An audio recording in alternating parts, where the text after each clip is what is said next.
Hello young friends. So here we have Kepler's third law. Okay, we are going to do Kepler's third law. Okay, now what does this third law say? The square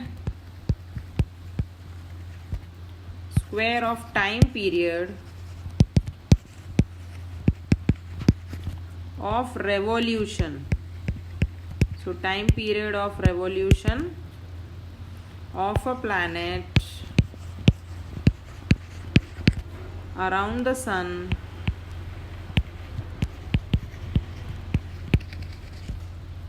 is directly proportional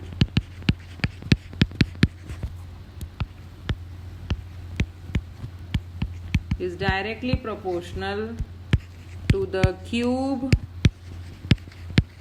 of the semi-major axis.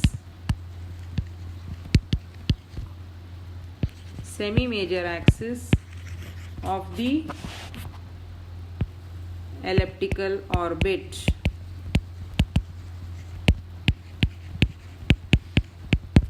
Okay, yes. So here हमें explain करेंगे square of the time period. Now what is the meaning of time period? Time period we take as t. Time period क्या होता है? Time taken by the planet to complete one revolution. Yes, t क्या होता है? Time period, time taken to complete one revolution. Planet को एक revolution खत्म करने के लिए जो time लगेगा, yes, time taken to complete one revolution, उसे हम टाइम पीरियड कहते हैं. तो एक रेवोल्यूशन खत्म करने के लिए जो टाइम लगता है अराउंड द सन, एक रेवोल्यूशन प्लैनेट को सन के अराउंड में एक राउंड खत्म करने के लिए जो टाइम पीरियड लगता है उसे हम टाइम पीरियड कहते हैं. ओके, एक रेवोल्यूशन खत्म करने के लिए जो टाइम लगता है उसे टाइम पीरियड कहते हैं. Okay, now we take what is R. R क्या होता है? Semi major axis. सी, हमने अभी जब पहले लॉ में हमने किया था, this is your ellipse, right, और इस पॉइंट से इस पॉइंट तक जो एक्सिस होता है वो होता है major axis. This is your major axis. तो इसको समझो हमने नाम दिया ए बी, और हम इधर क्या ले रहे हैं? Semi major axis.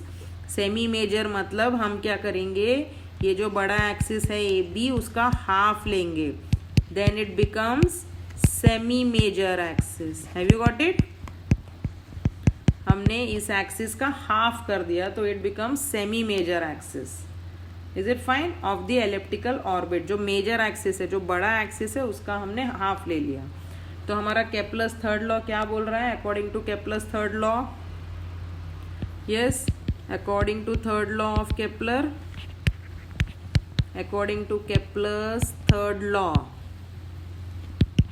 It says, third law हमें बता रहा है वो कि टी स्क्वायर, जो टाइम पीरियड हमने लिया था उसका स्क्वायर अगर हम लेते हैं, that is directly proportional to the cube of semi major axis. Yes, it is directly proportional to the cube of semi major axis. Is it fine? Yes. Okay, so what you have? T square is directly proportional to R cube.